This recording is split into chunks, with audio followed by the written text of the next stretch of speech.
Hey y'all, welcome back to my channel. It's your girl, Life of Wildine. I'm back with another video.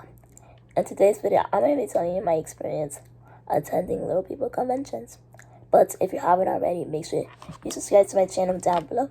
And yeah, we're going to get started. So if you haven't noticed by now, I am a little person. Most of you should know that, but if you're new to my channel, I have dwarfism, if you can tell. But I've always attended Little People conferences. I think they're really fun, you know.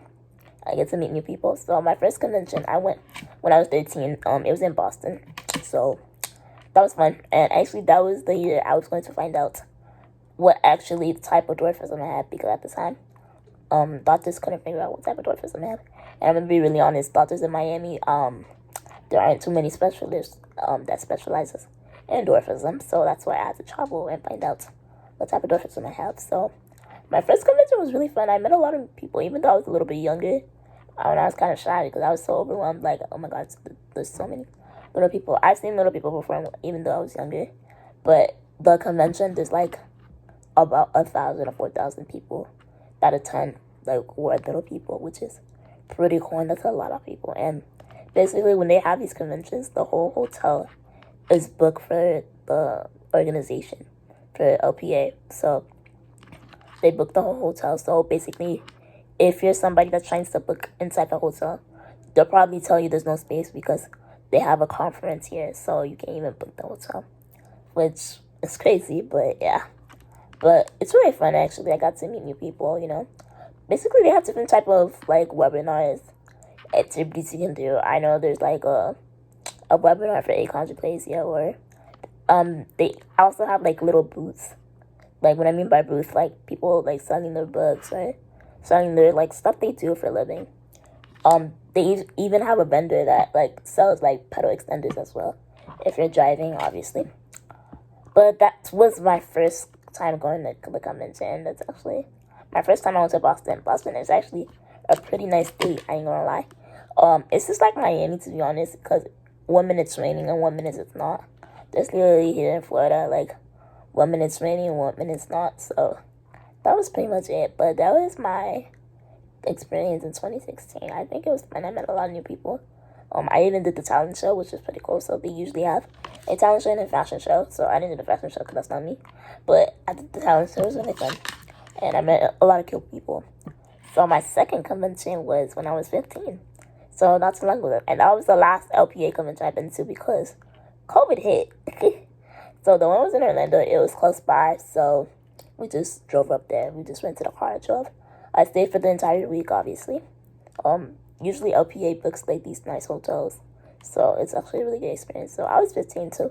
I was a little bit older, so I did more things with my friends. And obviously, I keep in contact with my LPA friends because we don't see each other often. We only see each other every year at a convention. So that's my experience. Honestly, most of the time, I just be hanging out with my friends. I don't be with my parents, if you guys really think about it. So it's really fun. So if you're a little person and you haven't attended LPA, you're missing out, I ain't gonna lie.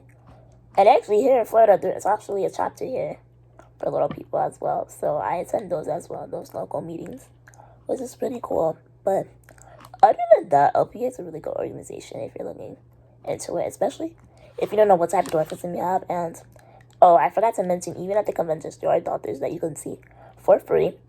Like, specialized doctors who specialize in dwarfism. So when I went my first year, I didn't see genetics, but I saw, I think, orthopedic and a neurologist just to examine me. Big says I don't need surgery at the moment. Probably in the future, but other than that, they say I'm good. So that was pretty much it. But Orlando, I didn't see no doctors because I didn't feel the need to, so I didn't do it at all. So that's pretty much it. But Orlando, pretty fun. And plus, when I was in Boston, actually, my doctor, she lives in Boston, my former doctor, she was my geneticist, so we went out to eat and stuff like that. But it was pretty fun. I ain't gonna lie. Hopefully, I hope COVID goes away so I can go back to another LPA convention. For sure, I'll probably vlog that when I do go, if COVID will let us. And at this point, COVID is stopping everything at this moment. At this point, I just feel like they should just shut down schools because there's no point for people to be at school right now with this COVID virus, in my opinion. But I stayed home though, so I'm doing online school. But that's pretty much it when it comes to the little people conventions. But yeah, that's pretty much it. So this is the end of my video. I hope you guys really enjoyed it. So that's my experience on little people conventions. But if you haven't already, make sure you subscribe to my channel, and I'll see you guys in the next video. Bye guys.